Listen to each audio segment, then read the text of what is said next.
ჯერ თორნიკე და დედიკო ჟუჟა სწავლობენ ტარებას ერთად. მერე თორნიკეს თხოვს დედას, რომ არ შეეშინდეს და ცხოვრებაში თავის პირველ ველოსიპედზე ამაყა დადის დამოუკიდებლად თავის ქუჩაზე. როგორი ამაღელვებელი დღე აქვთ დედა ჟუჟას და მამა გურამს. სამი ვაჟი ერთდროულად ითხოვს ველოსიპედის ტარების სწავლებას, რომლებიც ფონდის მეგობრებმა აჩუქეს. როგორი მშვენიერი და ანცი თვალებია. რამდენი რამის საშუალებას იძლევა ველოსიპედი. პატარა ავარია მოხდა. ეს სათამაშო მშენებლობის ქვებია.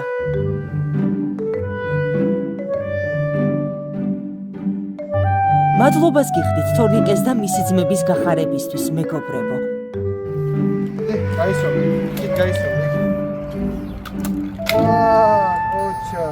გადარიცხეთ ნებისმიერი თანხა ჩერნოვეცკის ფონდის ოფიციალური საიტის მეშვეობით.